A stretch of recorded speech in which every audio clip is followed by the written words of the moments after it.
Ito. Pakidagdag nga to. Sabi ko, bukod sa Bulkang Taal, anong madalas mag-alboroto? Ito na po. Susunod na mag-alboroto. So guys, nandito kami ngayon sa Tagaytay, di ba? Biglaan lang to, wala kaming dalang gamit. Kaya nandito kami ngayon sa 7-Eleven. Ayan. Bibili kami ng mga toothbrush, mga ganun. Kung may toothbrush dito, ito yung pinakamalapit na 7-Eleven. Eh, nagagalit si Mrs. kasi nga. Oh, ayan. Imbis na nasa bahay lang tayo, ang gastos eh. Nagagalit, magastos daw. Di ka ba masaya? Di ka ba masaya? Dapat masaya ka, nag-ano tayo. Nag-Tagaytay tayo. Di ka masaya? Anong masaya? Walang gamit. Ito shampoo. Ito shampoo. Sabon. Walang toothbrush? Walang toothbrush? Wala. Wala maganda ng toothbrush. Hindi, tanga. Dito. Hanap tayo anak ng toothbrush, ha? Di ba mga kailangan natin sabon, shampoo? Kailangan natin ng shampoo. Ay, tig-iisa lang tayong sachet. No? Si Asher lang hindi na lang ko ng damit.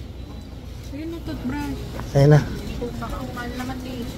Ang mahal ng toothbrush? Maganda. Ay, buo ka na.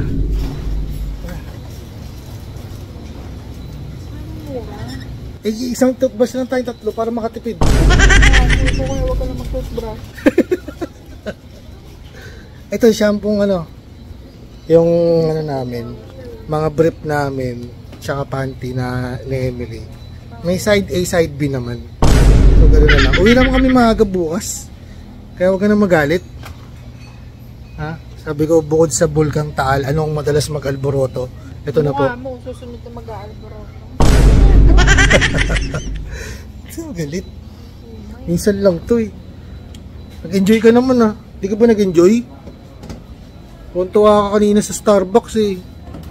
Tapos nung naalala niya lang na wala kaming gamit, galit na naman. Galit na naman yung nanay mo. Chips.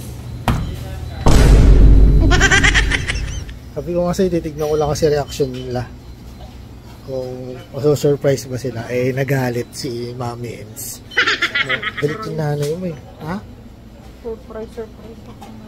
Hindi ka ba na-surprise? Kahit onte? Ha?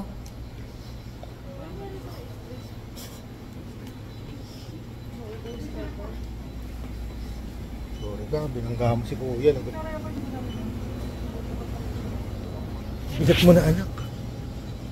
Ito yung sachet oh. Kumuha ka na. Tig-isang sachet tayo dyan oh. Handab. Mahal, 10 piso. 10 piso, nagre-reklamo mo. Sa kape, hindi nanginginan. Sa Starbucks din nanginayang. Tuwa pa kanina.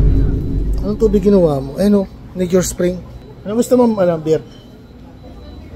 Sa Apple? Tig-isa lang tayo. Isang piraso lang ha. Dalawa sa'yo. Sa akin isa lang. Lakas uminom. Dalawang San Mig Apple daw yung nanay mo. Lasinggera. Tutulad sa nanay mo ha, paglaki.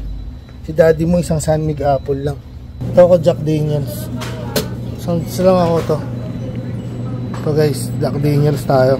Solid na to Jack Daniels. Isang piraso niyan, sabog na ako. Lalo dati lasinggero talaga ako anak. Pero dumating kayo sa buhay ko, bago ko. Ayoko nang maglasing-lasing. Tapos na yung era na gano'n ni daddy. Na magbago ka lang para sa pamilya mo. Makinig ka sa akin. Makinig ka sa akin. Darating yung time na magsasawa ka rin sa mga barkada, sa mga lasing-lasing anak. Pag nagkapamilya ka na.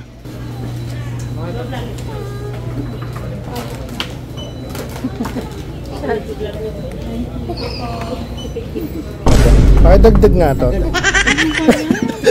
Bakit ba? Baka masundan. Baka masundan si Asher. Wala mga. Hindi pa New Year ah. Kinakaya mo naman. Kailangan safety first. Ayaw, pasensya na kayo sir ha. Ayaw, yung masahilan. Ayun, nanonood pala sa atin si sir oh. Anong mahalan mo sir? Si Roland Ayalin po. Shoutout sa'yo sir. Shoutout sa'yo sir. Malamig pa naman dito. Sila lang Masarap mag-bebe time. Magbebe time ka mag-isa. Bigyan mo nga kami ng isa nito, sir. Parang naman. Ba't po ba kayo nagbebenta ng ganito dito? Mga sa lamig daw yan mga kontra. Oo. Bakit ka ba nahihiya? Hindi ako nahihiya. Ang mga sundan eh. Ayaw mo masundan si Asher, di ba?